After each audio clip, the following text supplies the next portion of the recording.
All right. Oh, let's see. All right, so here it says, oh, okay, sure, okay. 24.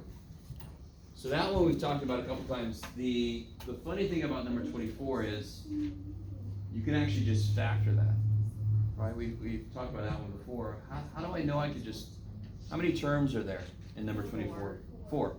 So what method of factoring could possibly work? Grouping. So that specific problem, I would just factor the damn thing, right? Now, for example, does that make sense? You get grouping. You group these two, what comes out? You group these two, what comes out? Right? Now, if you don't want to do that, you could make a list of possible rational roots. You can synthetically divide. Is that all right? You guys with me? Are you guys with me? Yeah. Yeah. That specific problem, ain't no way in hell I would want to use synthetic because I don't need to. I can just group that thing. I really want you to understand, synthetic is just another tool that I can use when my old methods of factoring don't work. So look, for example, on number 27. Grouping is not going to work. You guys just see that very quickly. If I try to group this, nope, there's no way in hell it's going to have something common left over that I can take out. Do you guys all see that? Because I can't even take shit out of these guys. So how the hell would I make it the same as what's left over here? You guys see that? So that's one, synthetic is a tool that helps me when I hit a wall like that. My old way of factoring doesn't work. 24 specifically, I would just group that. It doesn't say you can't. Yeah. For synthetic for 27, what do you divide it by? Well, what's the list of possible things you want to try? How do you create the list of possible things to try on that problem? So let me write that down real quick. Well, you start with a 2 and you start with a 15. You find the possible, or the. I'm just going to copy it and then I'll switch over to here. 15 and then divided by the factor of 2. All right, so yeah, so this guy is pop. Oh yeah, Jeff, things work better when you turn them on. It's crazy. Everything's so needy. So yes, this is the thing we were talking about quite a bit. You take the last thing, create factors of it, divided by all the factors of the first guy. I gave a few examples to try to get you guys to understand why that physically makes sense, right? Oh boy. There we go. So the possible rational roots up top would go 1, 3, 5. 5, and 15. and on the bottom would go, 1 and 2. and then you just make all the possible combinations, right? You don't have to write repeats. So everybody with me? That sucker we've done quite a bit, so I desperately need everybody to just, when I say to make that list, you guys, I'm on it, no problem. Yes? Just to be sure, negative 15, the solutions are at the top, and then the 2 is the bottom solutions, correct? Totally. And again, why? Why do us crazy math people do that shit? What is up with us, right? So for example, watch. This is obviously not the answer to this. Is everybody with me? So I'm just doing another example real quick, but it's got similar numbers. So 2 things. What would the solution to this be? Negative 3 over 2. Negative 3 over 2. You guys see that? In your head you think, I'm going to subtract 3 and then divide by 2. Right? And the solution here, of course, would be 5. Right? Notice how, and let me put over 1. Do you see that? Yeah. Notice how the numbers at the end. Now, real quick, if I multiply this back out, I'm going to get this. Now, it's not the same as this, but do you guys see how it starts with a 2 and ends with a 15? So I want to make something similar. So one answer was negative 3 over 2. 3 over 2. Do you see that? Yeah? Maybe? Because the stuff on the front, when I solve each bit, if it is a coefficient, it's going to end up being divided. And if it's back here, it's going to end up, then I'm going to move it over so it's going to be on top. That is why we put the factor of this on top and the factors of this on the bottom. That is why. That's it. Is that cool? Yes. So when I did it, 3 didn't work. So and I used positive 3. So if that doesn't work, that means anything above. 'Cause Careful. All right. anything below, I forgot that rule. It has to be like all positive. Yes. So when you divide by a positive number, in order for it to be an upper bound, you have to be left with nothing but positive numbers after you synthetically divide. Yeah. So Okay. then if it's an upper bound, it would be anything above 3 does not work. Does not work. Exactly. And if you divide by a negative number to be a lower bound, you got to be left with alternating signs, right? Yeah. And then anything below that would not work. Yeah. Okay.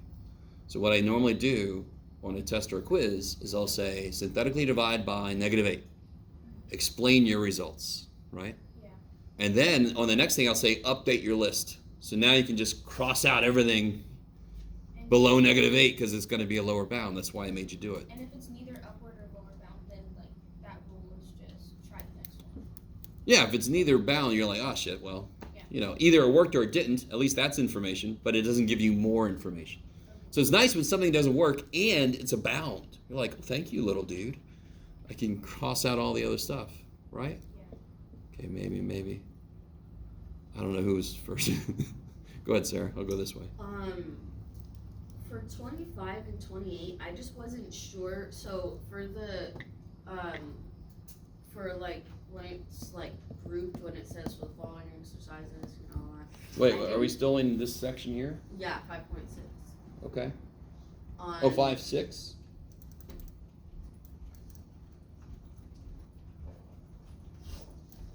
All right, 25, 28. Okay.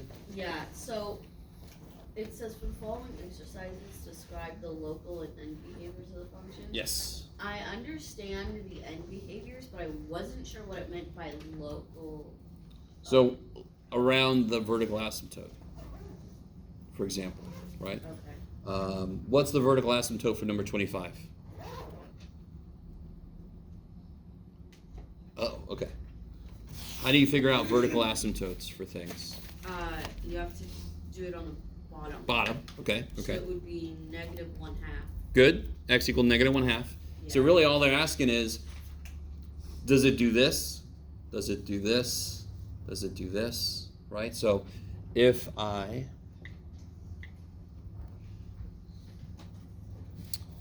have a vertical asymptote at -1/2, it could either do like this on both sides, like a little volcano. Mhm. It could do one up and one down, or vice versa. Mhm. Or it could do both down, right?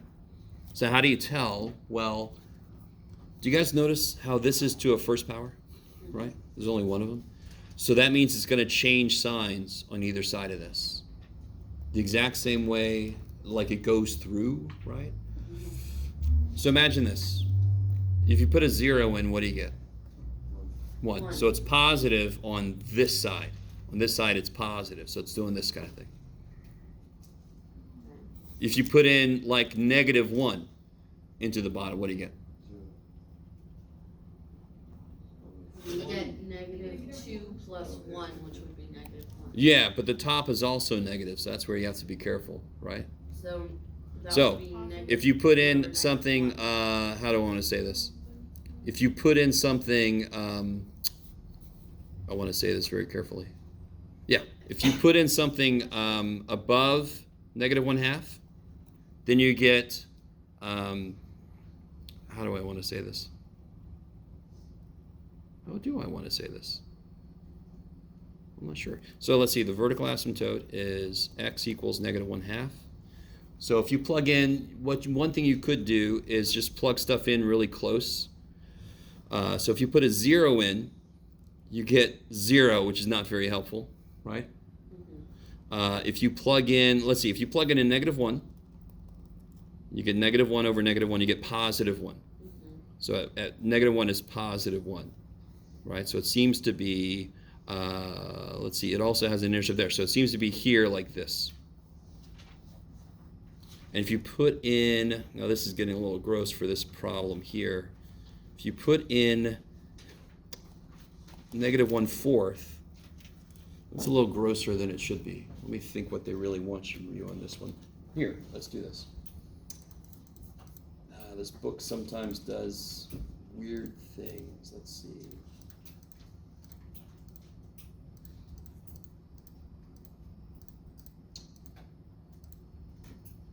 No. Where's the...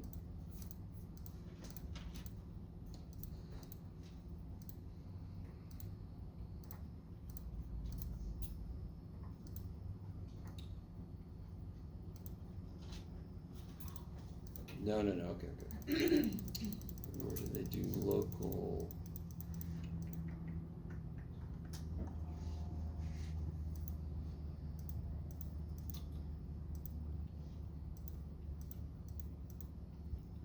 No, okay. I'm not sure where they talk about it.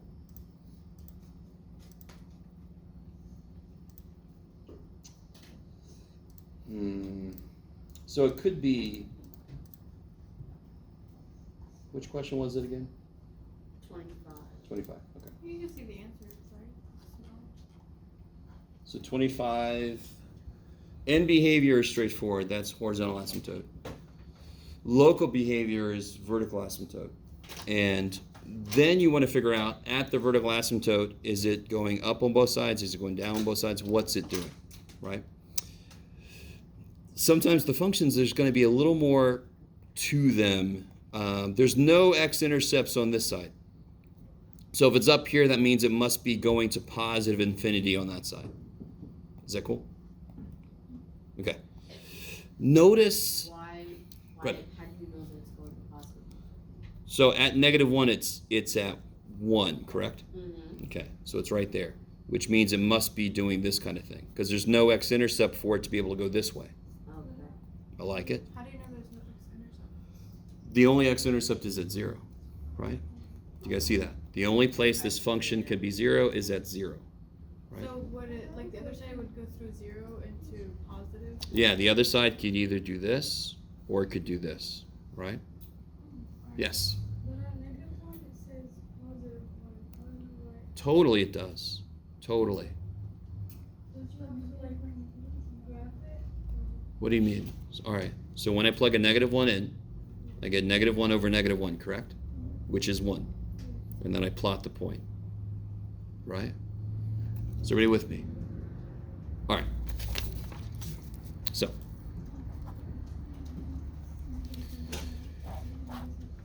Is everybody cool with the fact that there's a vertical asymptote at -1/2? Is that cool? Yes. Okay. Is everybody cool with the fact that there's only one x-intercept? And it's at 0. Mm-hmm. Okay. When I plug in a -1, I get 1. Correct? So therefore, it must be doing this. The only way it could do this, which is the other thing it could have done, is if there's an x-intercept here. And there isn't. Yes? Isn't it 1/2 because you solved 2x plus 1? Totally. So the vertical asymptote is when the bottom is 0. Right? Vertical asymptote comes from what's not allowed in the domain. So I can't let the bottom be 0. So x equal -1/2, that's the vertical asymptote. Yes? I totally forgot, but how do you solve for the x-intercepts for like problems? Like What's the only way a fraction can equal 0? Oh, if the top is 0. The top is 0. That's why I only looked at the top and it said the only way to make it 0 is if x is 0. So there's only one x-intercept that's right there. I like If it. it has like a number, if it's like 1 or something, there would be no x-intercepts? Totally. I love it. So we've seen stuff like that before. So for example, the most basic kind of rational function is this. And it looks like this. It's got an asymptote here. And it's got an asymptote here. So it's got no x-intercepts. There's no way to make this thing equal 0. Right? 1 divided by any number is not 0. Is that all right? Okay, maybe. Okay, so coming back to this guy, if you put in a 1, you get 1/3, correct? So then it must be doing this. Now, the way I do problems, I don't have to know ahead of time. I don't necessarily enjoy this book's focus on local behavior because you don't have to know ahead of time what it's doing. We actually, through our work, it just sort of does its thing. We don't have to know ahead of time. This book seems to like to, but you have to do a little bit of work to figure out what it's going to do. At that point, you might as well graph it because you already know everything about it. So when I ask for local behavior, all it's asking is everybody, let me see, I want to do a couple of things with you guys. If I have a vertical asymptote here, and let's say I have a horizontal asymptote there,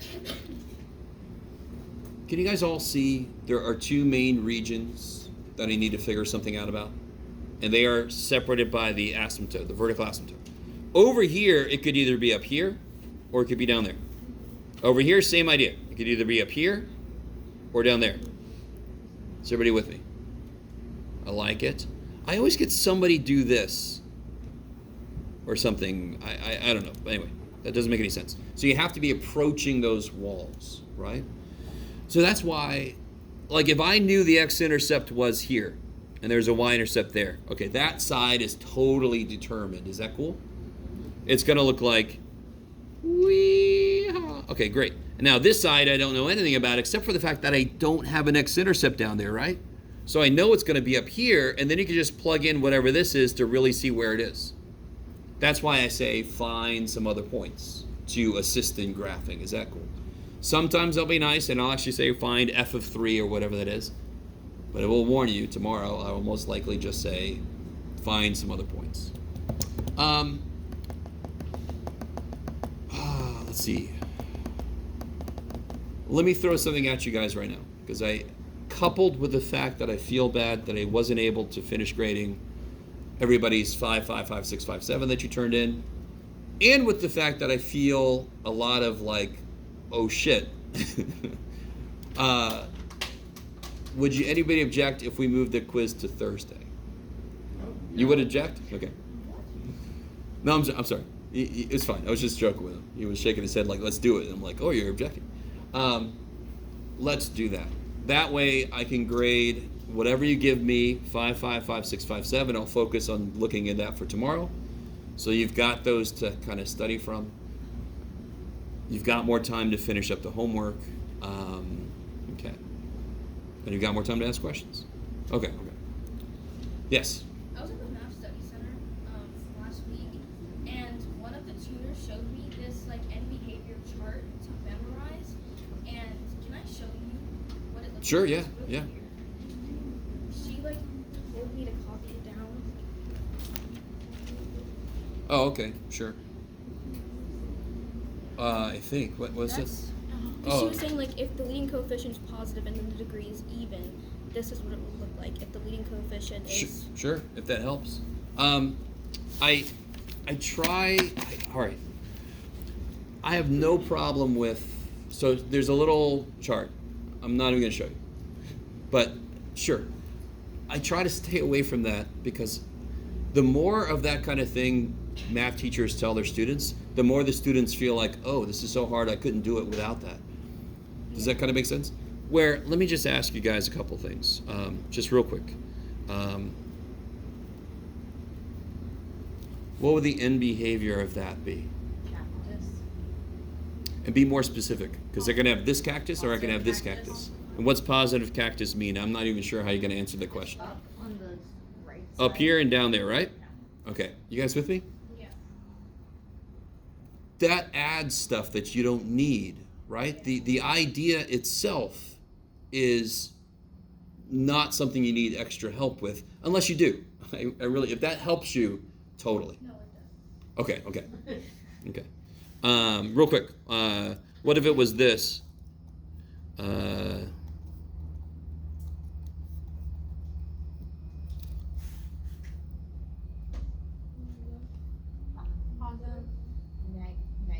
What's the highest degree? Upside down parabola. So fourth power is going to be some kind of parabola. And why is it an upside down parabola? Because it's negative. Negative. So I'll find the highest degree. And then if it's an even, you know it's going to be parabolic. And the fact that it's negative means it just flipped over. Right? Okay, good. So I agree with you, Michaela. No reason to memorize that. It just adds extra. It's just another layer of like memorization. And when you don't need to, we know that odd powers at cacti, right? It's just, is it going like that or is it going like that? Depends on if it's positive or negative. Has it been flipped or not? Correct? And then same thing with parabolic, with even degrees. Okay, I like it. So nothing wrong with that, but it's just not necessary. Yeah. Do we always just choose like the highest like degree thing, or do we like add all the exponents and favor positive? Okay, yes. Okay. When do I add exponents? What operation must be happening in order for me to add exponents? Multiplying. Am I multiplying terms here? No. So that's why I can just see the highest degree is 3. If I have a problem like this, on one level, this problem kicks a lot of ass.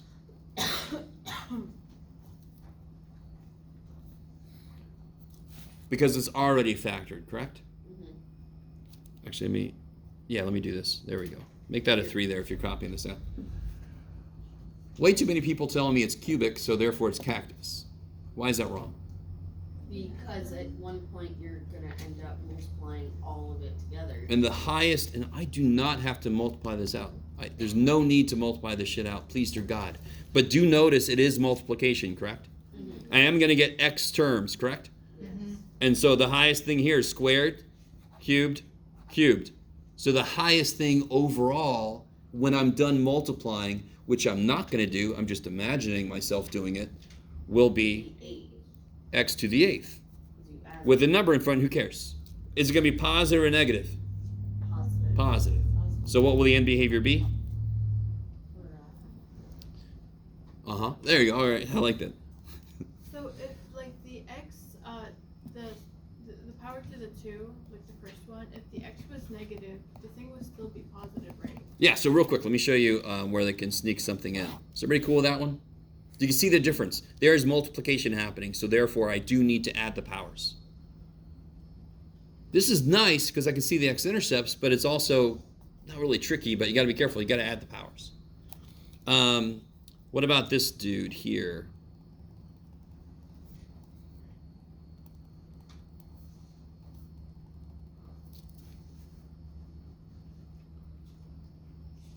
What's the degree going to be? It's like x to the 5th. They got to be a little careful. Does everybody see that? It's 5th. There's one thing you left out though. Negative. So that's how they can sneak that in. Do you guys see that? When I do this, aren't I going to be left with a negative cubic, right? So therefore it's going to be cactus that's been, I'm just looking at the other side of the cactus, right? It just flips, correct? Is that right? You guys see that? If that would have been a square, this is a really evil way to put negatives in. I'm not sure if they even did this, but if that was a square instead, let me do this. What if it was this instead? I'll do the m function.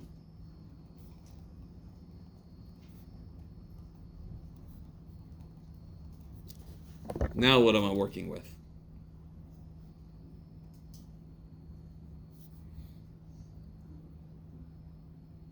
What's the degree going to be? 4th. It's going to be positive or negative. Positive. Why positive? I'm squaring a negative, correct? And the other ones are positive, so therefore it's going to be positive. Okay. And I'm not even sure the book does that somewhere. All right. Is that okay by itself? Is that all right? Okay. Yeah. Can we talk about number 5 from 5.5? It's like those verbal questions.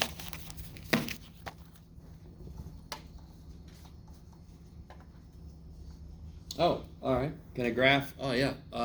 What is the most basic rational function? Just did it a minute ago. 1 over x? 1 over x. Does that have any x-intercepts? Nope. Why is it rational? What is rational mean? What does rational mean? What's the root word of rational? What's the root word of rational? Ratio. Rational means fractional. So fractional function, meaning you have the quotient of two polynomial functions, right? You guys with me? So like we said earlier, if the top is constant, you give me any rational function where the top is constant, it is not going to have x-intercepts. It can't. The only way this fraction can be 0 is if the top is 0, but the top is always 4. You can't do shit about it. We have no control on the top because there's no variable for us to change. It's just always 4, right? 4's up there going, holy shit, a lot of shit's happened below me, but I'm just 4. Yeah. 66 and 69 on 5.6. I just wasn't sure how to, cause like I was trying to do the thing with the ask on my calculator.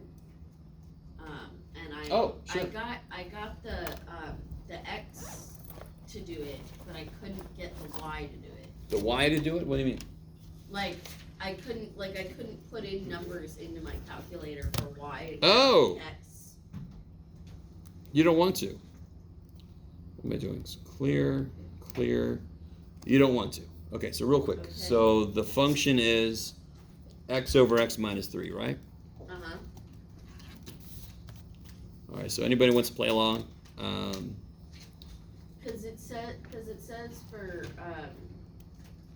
Okay, the listen. horizontal and vertical. If I want to investigate the vertical asymptote, what is the vertical asymptote for x over x minus 3? 3. 3. To investigate it means, and again, I just like this visual in my head about a little creature crash lands and you're like, I'm going to investigate this. You're not going to touch the damn thing, right? You're going to get really, really, really close and then run the hell away if it looks freaky, right? Maybe, but that's what the guy did in the Blob actually, and it crawled up the stick and it started eating him. It was great. Sorry. I watch way too many horror movies. All right, so if I want to investigate the vertical asymptote, I would put in, so I can change my table to ask, and then I could put in, 2 point, is 3, 2.9, 2.99, right? You guys with me? Okay. And then I could put in 3.1, 3.01, so I can approach 3 from both directions. Does that make sense? Just to get a feel for what's happening when I get close to it.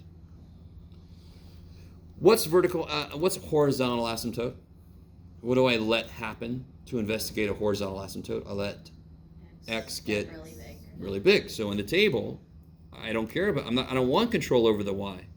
I want to let x get really, really, really big. Okay. And again, what situation are we in for the horizontal asymptote? What are the situations dependent on? The relationship between what? For horizontal asymptote, there are 3 situations. What are they dependent on? The top and bottom, top and bottom, bottom and top. Highest Degree. Okay. There we go. Top and bottom degree. So in this case, the degrees are the same, which means the horizontal asymptote must be 1. the ratio of the coefficients, which is 1. And that's exactly what we just verified. When x gets really big, the outputs approach 1. Yes? So it's the ratio of the first 2 numbers? Like, like say it was like x plus 1, it would be between x and x, so it's the Yeah, so if I had this, for example,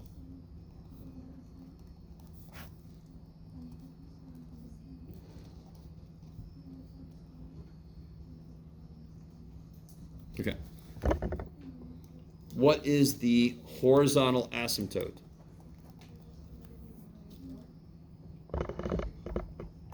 No.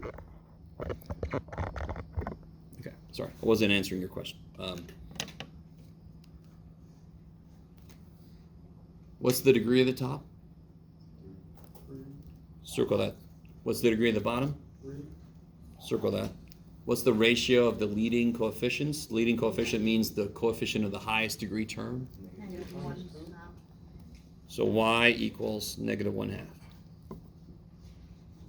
So there'll be a horizontal asymptote at -1/2. Is everybody with me? Do you guys see that? And the other situations, of course, are if the bottom degree is higher, it goes to what? If the bottom degree is higher, 0. I love it. And if the top degree is higher, it's everybody's favorite, slant.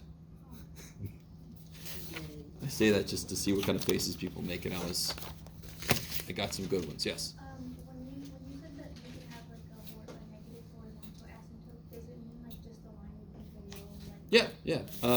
So for this one, this looks like a horrendous problem to have to do, but just to focus on for a second, here's -1. So then there would be a horizontal asymptote at -1/2. So then if I had a vertical asymptote here, it could either be here or there, or it could either be here or there, right? And that'll be determined by the x-intercepts. It could be determined by, I have to plug a number in to see where it is. You guys, bless you. All right, so I had a request. I'm going to do this request, and then we're going to move on. Somebody wanted to get a full-blown problem. If I make it up, let's see what happens. Oh, sure.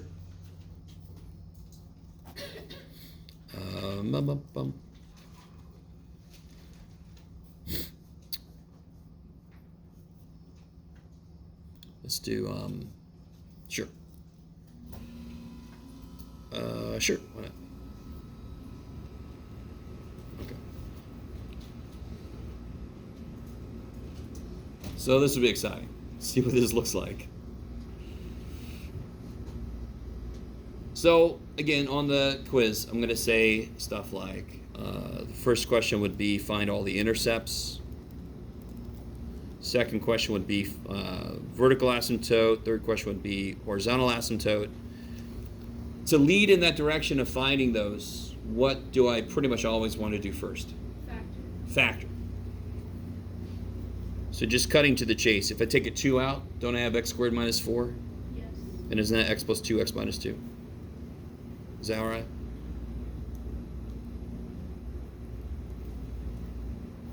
Always GCF it if you can. The bottom, no GCF, so, but how does that factor? That factor's nice. All right. The funny thing is, the y-intercept, where is it the easiest to get the y-intercept? First thing, make x 0. So what's the y-intercept? -8/3, right? Okay, so the y-intercept is 0, -8/3. And we can actually just approximate that. -8/3 is roughly 2.7.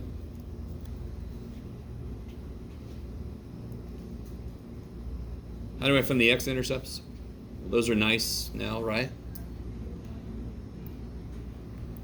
What are they? Sorry. Careful. No. What do those do? What do those values do? -1, -3. What do those values do? Make it undefined. Do you guys see that? So it's -2. So again, x-intercepts. I'm sorry. Yeah. X-intercepts. When is the output 0? The only way the output for a fraction can be 0 is if the top is 0. So x-intercepts always come from the top. So they're going to be 2, 0, -2, 0. Is that cool? So there are my intercepts. Somebody already basically told me the vertical asymptotes.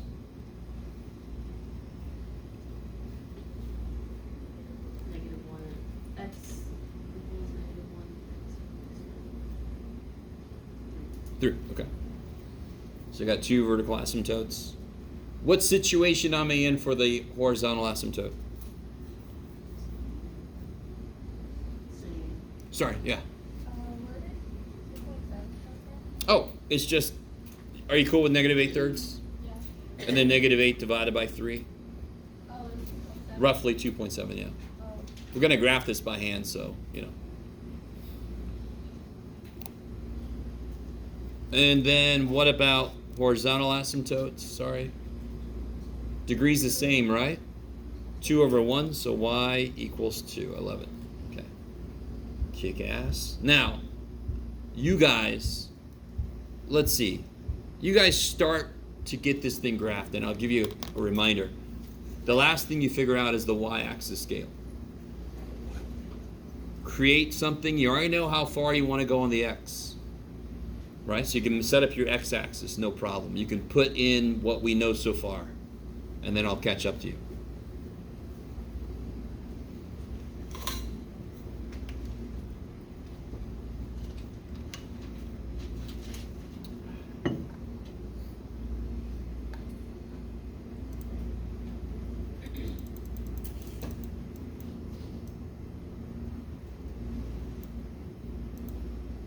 Wait, how did you find the hop?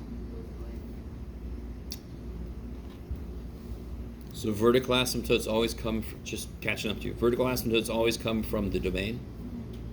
Horizontal asymptotes always comes from if you let x get big. So horizontal asymptotes, there's always three possibilities. Which one is the degree higher? In this case, they're the same. So it's just the ratio of the coefficients.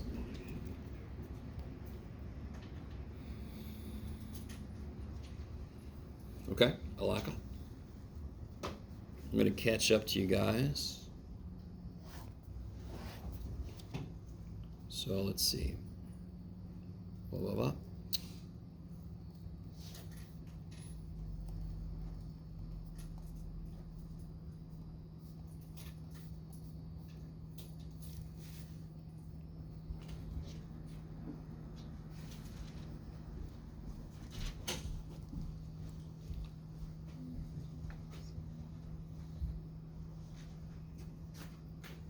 Got my intercepts.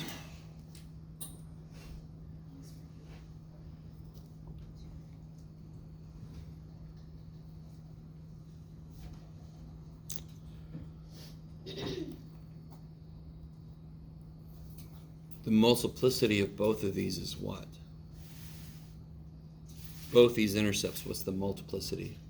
1. So I know it's going to go through both of these. So what could, in this little slice, what could it look like? It's got to go through and it's got to slam up. Yeah, it's got to be a cactus of some. It could either be this way or it could be that way, right? Do you guys all see that? Because it can't do this because it can't turn there. It's got to go through there. So here's where you're going to have a lot of fun. What's a good point to use then to figure out which way it goes? Be very specific. -3 wouldn't be good because that's my asymptote. -4. -4 is no good because it's not in this region. -2 then. -2.5. -2.5 is a beautiful point to try.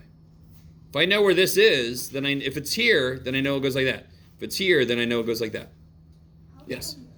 How come you haven't graphed the horizontal asymptote? Because I haven't figured out the scale on my y-axis yet. We just figured out a point we need that's going to help me figure out what I want my y-axis scale to be, right? So that's why you haven't graphed The y-axis scale. or the y-intercept. Beautiful. I haven't done any y-axis stuff yet because I don't know what I want that scale to be yet. Yes? So when do we start thinking of like the multiplicity, like where it goes through or if it goes, Intercepts, x-intercepts. so like in what step? So both of them came from a first power thing, so they're both going to go through. So when we're doing it like on the basic around like what step would be like actually considering multiplicity? If I don't ask specifically, it would be as you're starting to graph. Yeah. Right, so that's why I thought, okay, multiplicity would help me so I know if it could even be like a parabola looking dude, and it can't be. It's got to go through. So this would be a great place just to use your calculator, but if you put in a -2.5, do I want to try to do that in my head? Not really. I'm going to try anyway. 4.5 over 9 over 3 is, wait, 4.5 over 1 is 3. I think it's 6. Is that right? Is everybody doing that? Nobody's helped me out. I think it's 6. You're all like, go for it, math boy. Okay. So if I do 2 times -2.5 squared minus 8 divided by -2.5 squared plus 4 times negative 2.5 plus 3. Negative 6. Okay, so close, Jeff. So that means I know it's going to go like this, because I know at negative 2.5 it's at negative 6. All right. What else do I want to know? I know the y-intercept, correct? And that's like down here. It's negative. So I know, and I'm going to have a horizontal asymptote at 2. So I know it's going to go like this. So I got this side figured out. This is the last thing I don't know anything about yet, right? Back here, so again, I'm going to have an asymptote at 2, so it could either be up here or down there. So what's another good point to figure it out? F of negative 4. So what's f of negative 4? That's a little bit easier to do. Let's see, it'll be twice negative 2, negative 6 over negative 3 times negative 1. So that'll be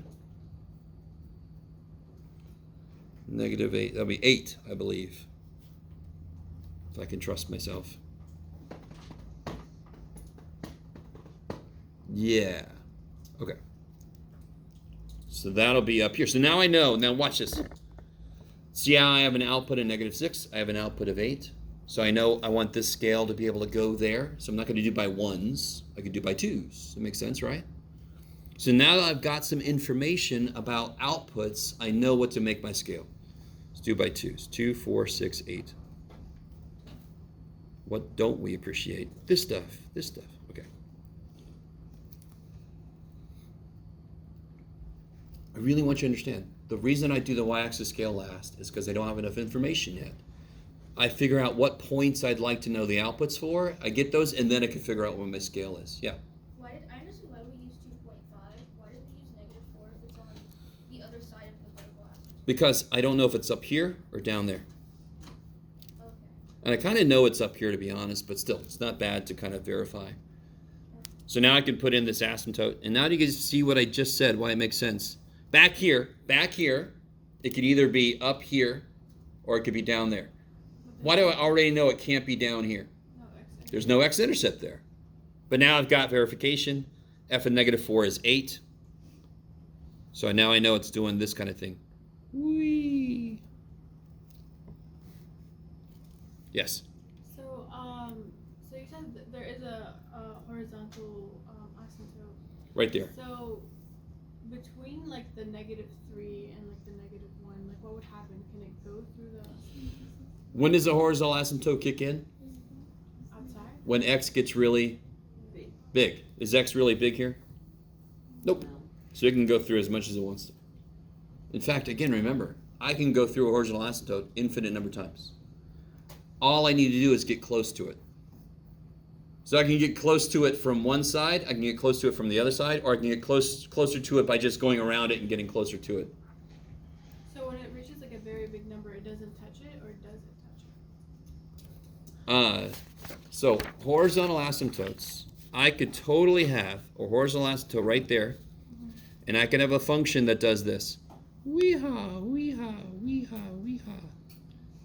Do you see how it goes through an infinite number of times? But is it also getting closer?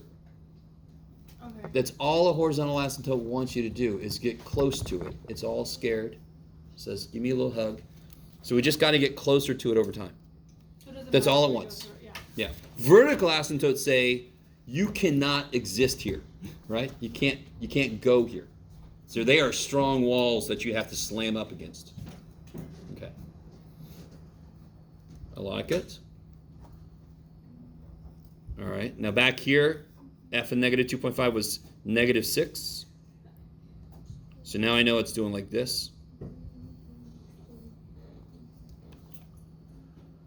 And over here, we already know this is here, and we know the y-intercept is negative 2.7, which is roughly there. So do you guys see? This has got to be like that. I've got totally all the information I need on that side. It's got to go like this. Whee! It's a little bit weird to graph, but oh, there you go.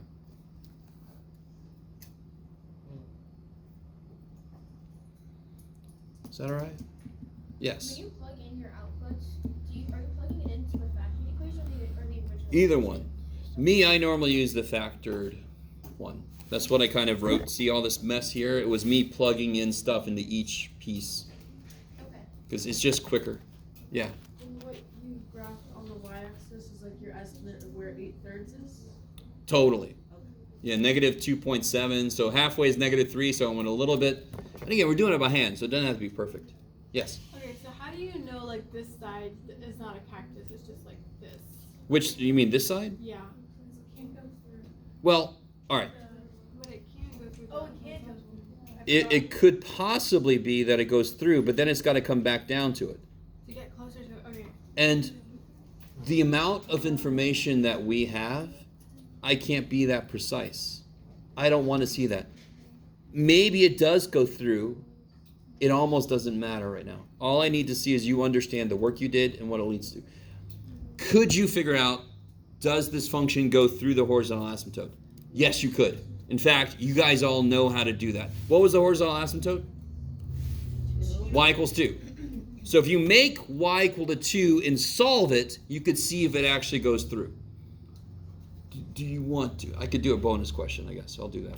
You could actually figure out, does it pass through its own asymptote by just plugging that value in and then solving. Okay, I like it. So real quick, last thing, and then we're moving on. If I put this in the calculator, I can kind of check what I've done. What have I done? Let's see.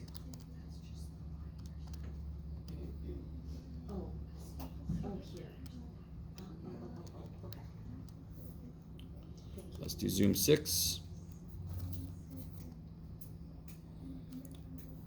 So there it is. Do you guys agree that's basically the shape? We got stuff up here. We got stuff in the middle looking it's really skinny, but you can see how it is. Like, it makes sense it's skinny because there's not much room here. I made a nice big scale. In fact, if I do this, if I set my window to be -5 to 5, now it should look a little more like what we've got. A little bit more, yeah. There you go. Because now I've set my scale to be the same. You guys see that? Okay. And then this piece, it looks, I mean, that's beautiful, right? I mean, you know. You could also, if you want to, put y equals 2 in and actually see the thing approaching its intercepts, right? On both sides. Okay, so you can always check, but be really careful, guys. If your graph is too perfect, especially if your graph does not match your work, that's the way to lose the most points. I would much rather your graph be wrong, but accurately display your work. Does that make sense? You're going to lose less points. You're going to lose some points because it's not right, but you're going to lose less points. I really want you guys to understand. Okay. So if you haven't finished 5, 5, 5, 6, 5, 7 homework, work on that so you come tomorrow ready with questions. The quiz is officially moved to Thursday. Yeah. The questions for 5, 5, and 5, 6, and 7 are not on the homework timeline. The first one. All right. Oh, there's a new one, right? Yeah, I put the new one up, and on the new one, I just started where it made sense to start. I handed out the old one, right? I handed out the old one on the first day of class, so that still exists. If you need a copy of the old one, either email me, or if somebody could email me, I could just put that back up on Canvas. I could put the old one back up if you guys don't have the copy anymore. You guys with me? Yes, okay. I just figured everybody had a copy, so I could just put the new stuff up. Okay. All right, guys, so. Well, that's good. That went way over.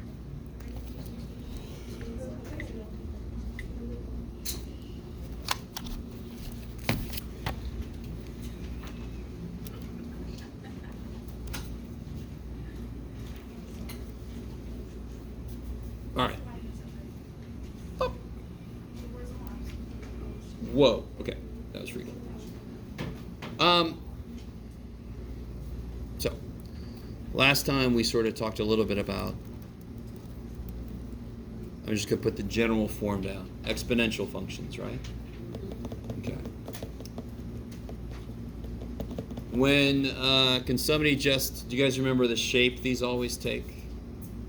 They're the ones that's like Swoosh, right? Yeah. Could be some new shoe company's logo. Let's think about Nike. Swoosh. I can. So let's do this. 3 to the x. Is this triangle 6? Yes, This is 6.1. totally. Oh, we're finishing up our stuff. We actually got into 6 already last time. Okay. You know that anytime we learn a new function, one thing we're going to do is we're going to move that sucker around using transformations. And the idea of transformations never changes. It's always the same idea. If something's with the x, left and right. If it's outside, up and down. Always. But let's graph the base function of this first. Any function I'm going to move around. I always have what I consider to be the base function, and I have anchor points. So for parabola, I've got 0, 0, 1, 1, negative 1, 1, and then I can move that shit around, correct? Absolute value is the same points, except I got to know it's straight lines then, because it's not squared, okay? Square root function, I got 0, 0, 1, 1, 4, 2, and then I can move that stuff around. You with me? So I always have base function with anchor points, and then I can move those anchor points around and figure out where the hell it is now. For exponential functions, I basically use the same 3 inputs. Negative 1, 0, 1. What do you get when you put a 1 in?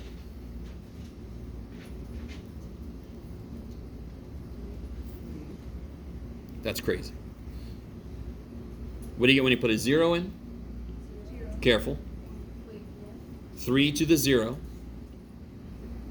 1. is 1. So let me show you again. We talked about that before.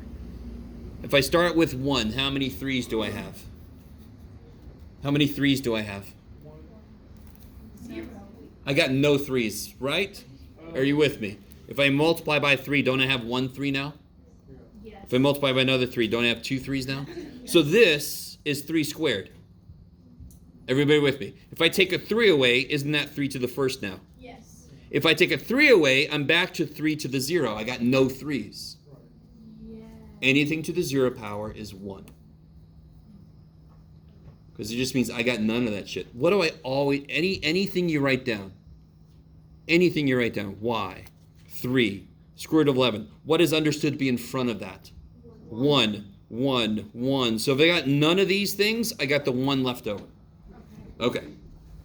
So 3 to the 0 power is 1. And what's 3 to the negative 1 power? What's a negative power mean? 1/3. Flip. So 1/3. I like it. So 1/3 is roughly here. So those are my anchor points. So here's my base function. We talked last time about why it makes sense. Where's the asymptote for this thing? 0. Basically just gave it away, right? At 0, there's an asymptote, right? Okay. You guys all with me so far? Every function, if I change the number, the shape is going to be the same. But if it was 4, it would be a little higher here, correct? And it would be a little lower here, because now it'd be 1/4 and 4 versus 1/3 and 3. But the shape is the same. Okay, let me stop for a minute. Okay. How do you know the horizontal asymptote is 0? Without like graphing. Yeah, in fact, we got to know that to know how to graph it. So here's the thing. If I keep... So 3 to the negative 1 is 1/3. Cool? What's 3 to the negative 2? 1/2. No. 2/3. No. What's 3 to the first power? 3. 3. 3 to the negative 1 is 1 over that. What's 3 squared? 9. So what's 3 to the negative 2? 1/9. Bam. So 3 to the negative 2, 1/9. What's 3 to the negative 3? 1/27. 1/27. Kick ass. As I make the input get more and more negative, what are the outputs doing? Getting smaller, but they aren't Yeah. necessarily. So I'm not going to ask you what this is, but 3 to the negative 1 million. Got to be 1 over 3 to the millionth power, correct? Is that 0? Is that really freaking close to 0? 1 over 3 to the billion power is even close. It's still not 0. You guys agree? Because 1 over something cannot equal 0 because it's a 1 on top, right? So now does that make more sense why there's an asymptote at 0? As you keep making the inputs more and more negative, the outputs are going to keep getting smaller. Can the output of a exponential function ever be negative? That hasn't been shifted. Just a normal exponential function, can it be negative? Nope. It exists totally up here. Okay. Now what if I do this?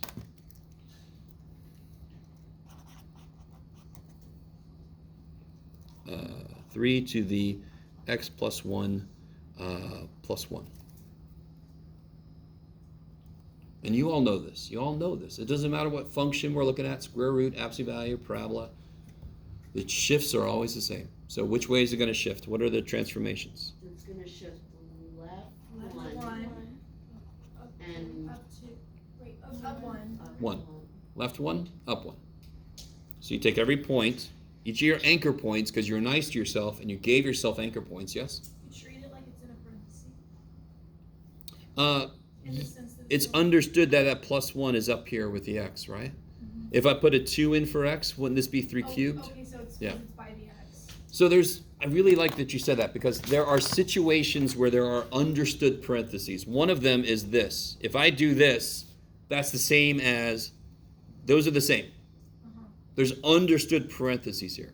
Now in your calculator, if you did 3 to the 2 plus 1, you're not doing the same thing as 3 to the 2 plus 1. Those are different. Do you guys see that?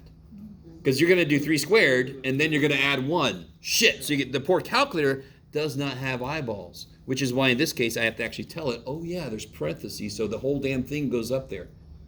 Another place where there's understood parentheses is here.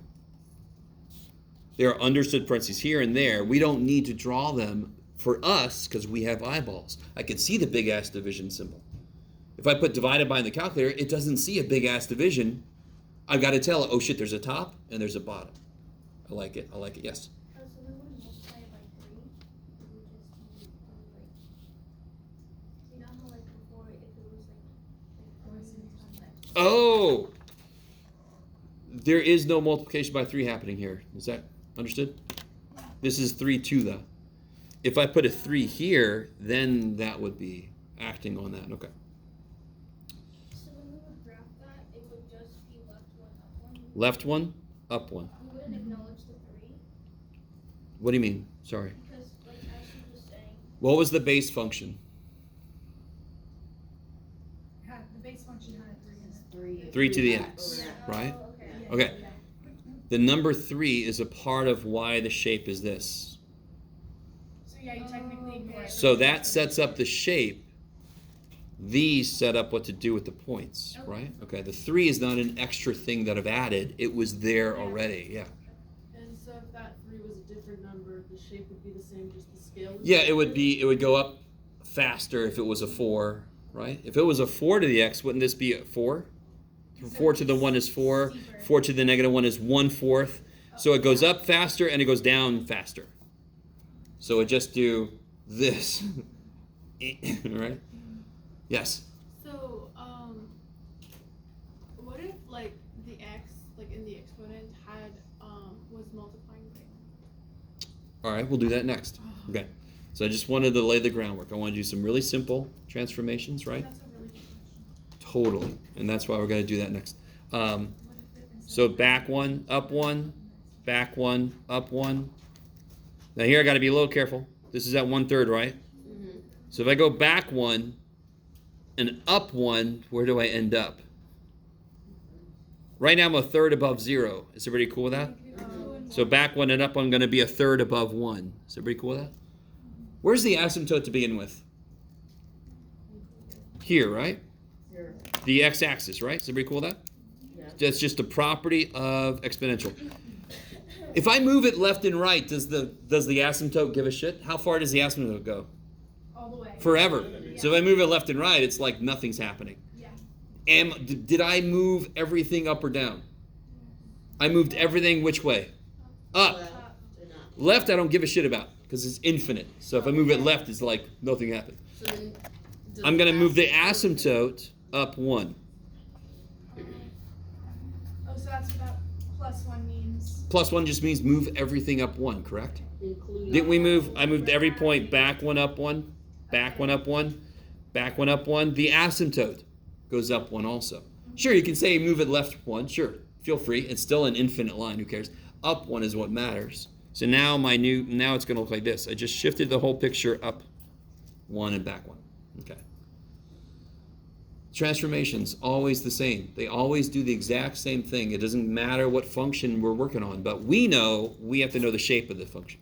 So then I can move it around. Okay. So real quick, if I had this, right, so let me graph the base function again.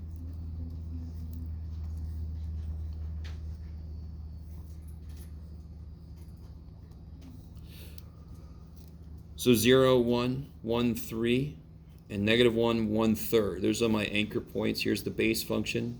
Okay.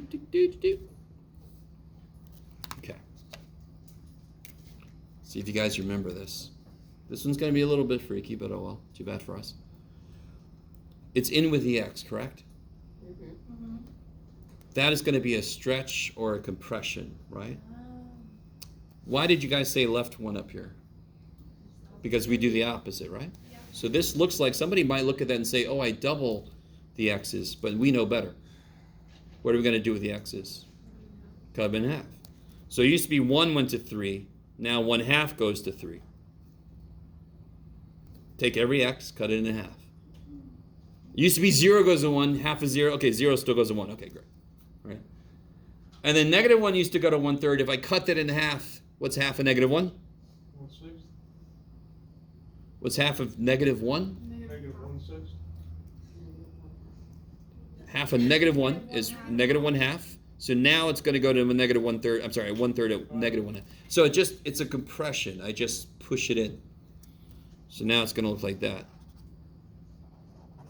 So if I would have put a 1/2 in there, it would have stretched it out. That's the same as before too. But that point stays the same. 0 stays the same because if I cut it in half, it's still 0. Yes. Yeah.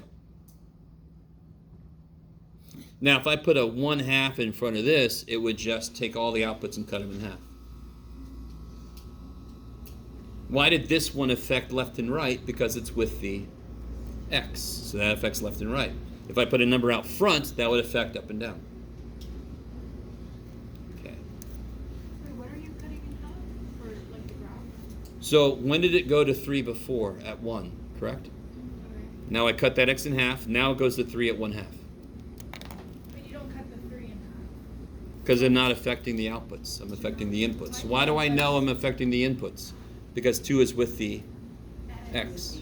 Why did you cut it in half? Or did you plug in? Yes. Why did you guys tell me to go left 1? Why didn't you go right 1? So it says plus 1. Because it's the opposite. It's the opposite, of course. It's the opposite. So here, all my inputs can be half as big as they used to, because what's the first thing I do to them? Make them negative. Double them, right? When you plug a number in, what's the first thing you do? Plug a 2 in. What are you going to do first? Multiply by Double it. Cool. So now all of my inputs can be half as big as they used to, because the first thing I do is double them. Do you guys see how it used to be 1 that got to 3, now it's 1/2 that gets to 3. It could be half as big as it used to be. Okay. Same way up here. All my inputs can be 1 less than they used to be, because now I'm adding 1 to them first. And that's why the whole thing went back 1. Okay. So that doesn't change. That's the same as before. All right. Blah, blah, blah, blah, blah, blah. I do want to talk about this. This came up yesterday, and it actually leads to something a little interesting, believe it or not. Yeah. It's not my favorite thing in the universe. What are these called again? This is just compound interest. Compound interest. This is just a real-life example of where we use exponential functions. Where's my variable in this problem? There's a lot of letters, but there's only one variable. T. R is the interest rate, that's set. N is the number of times I'm going to compound it, so I could do it monthly, I could do it semi-annually, I could do it whatever. A is the amount of money I'm going to have. P is the amount of money that I put in. So the only thing that I can change is how long I keep it in, right? Okay. So most of the problems you're going to see with this are just going to be plug and chug shit. They're going to tell you the interest rate is 5.7, so you're going to put a 0.057 right there, right? You do it, you compound it monthly. You're going to put a 12 wherever you see N. You guys with me? You put in $20,000. You're going to put a $20,000 for P, and it says let it sit there for 3 years. You're going to put a 3 in for T. It's just going to be a bunch of plug and chug shit. Yes? So is the principal value, is that technically a y-intercept? All right, well, let's investigate that. Let me write this again because I got a lot of stuff up there. Professor, what did N stand for? Number of times you're going to compound it per year. So if we're going to compound it monthly, 12. If I'm going to compound it semi-annually, that means twice. Like every 6 months is another way to say it. Just time. T is how long you're going to leave it in there in years, yeah. So if I'm going to leave it in there 12 and a half years, T will be 12.5. Okay, maybe. Oh, sure. The question right now, real quick, was what's the y-intercept, right? How do you always find the y-intercept? Plug in 0. For what? X. For the input, right? So if I plug in a 0,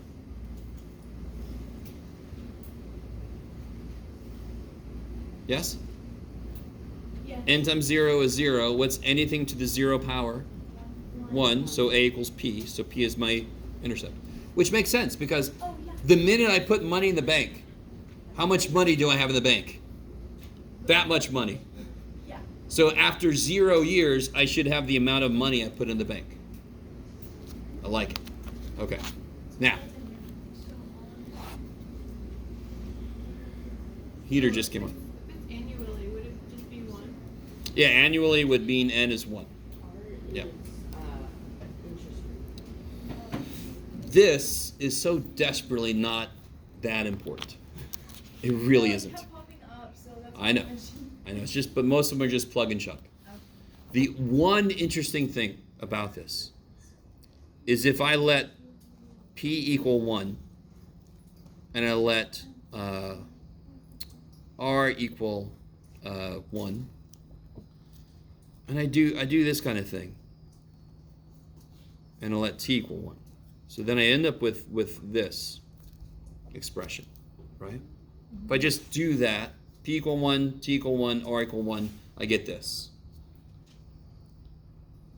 Then I'm curious, and then I'm curious, okay, what happens if I let N get really, really big? Let it go to infinity, right? All right, now go with me. Let's look at this. This is actually, it's really funny I'm about to say this, and I don't care.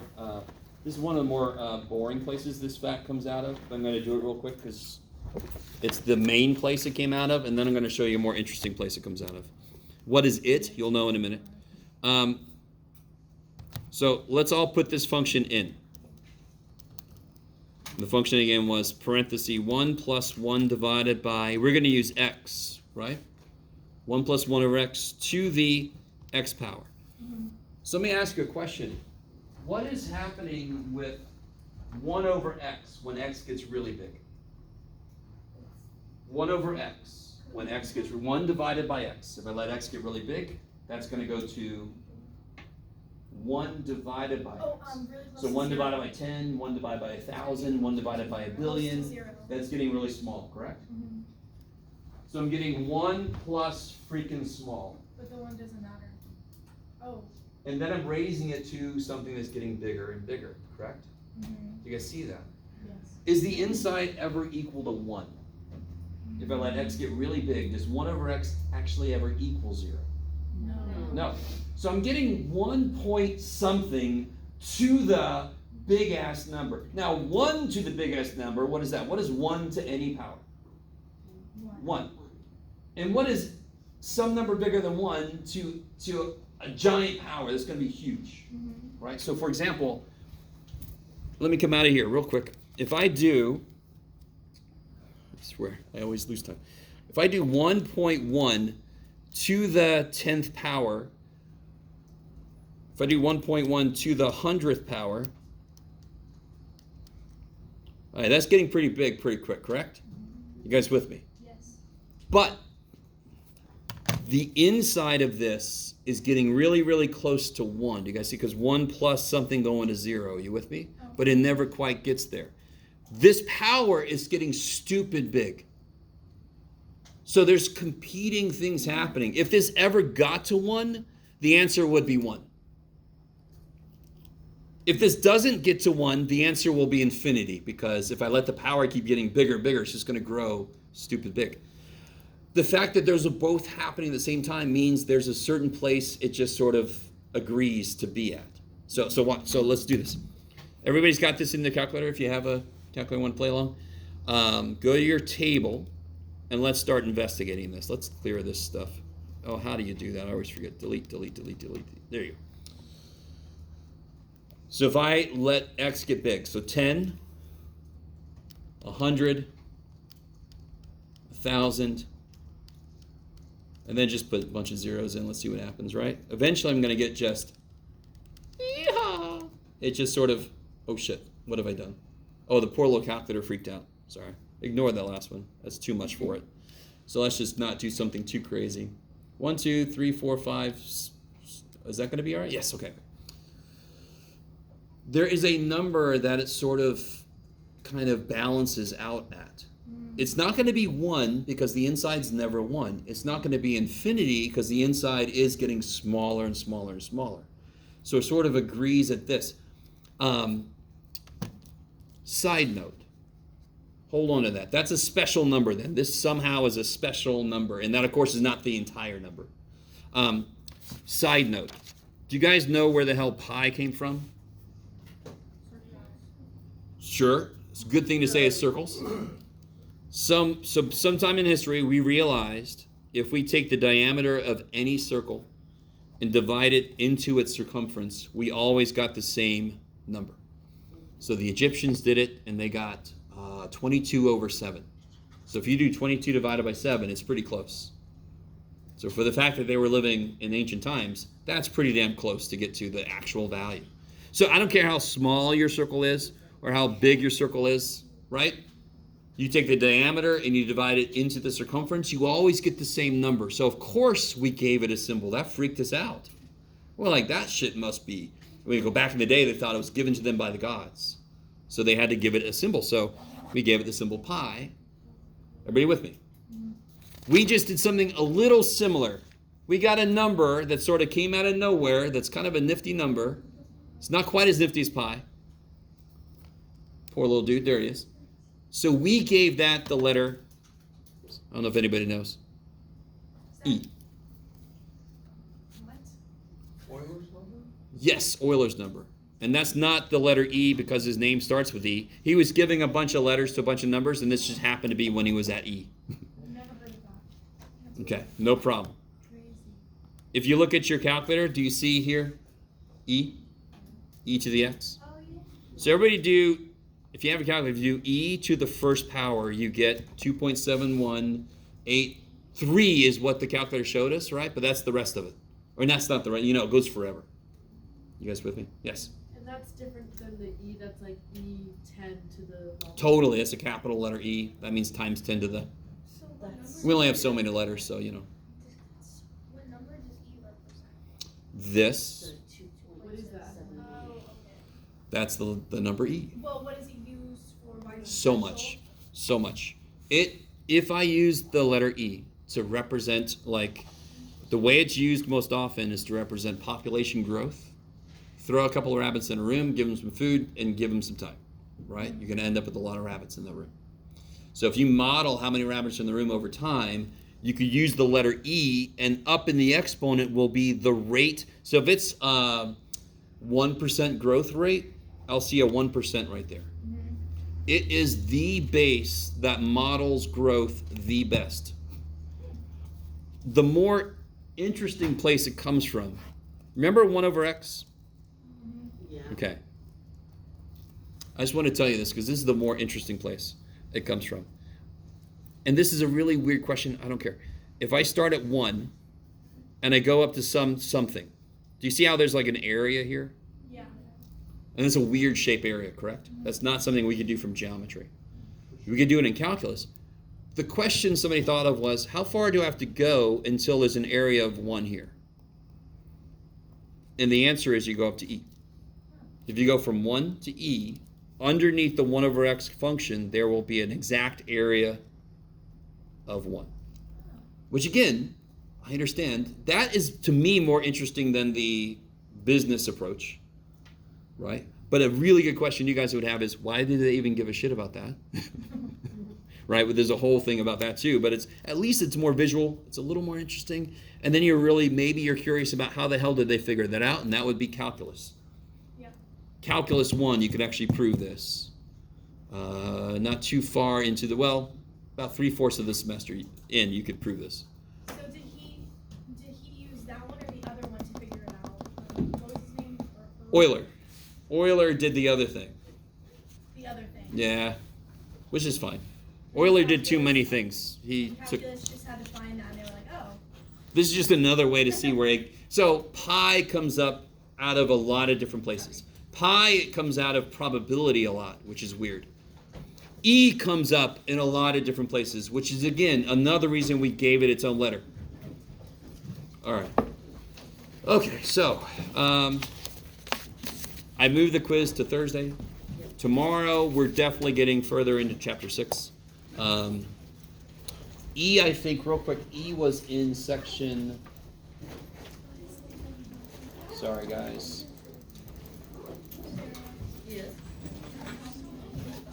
Oh, yeah, it's 6.1 and 6.2. So we've done 6.1 and 6.2. Okay. All right, guys. Must be later.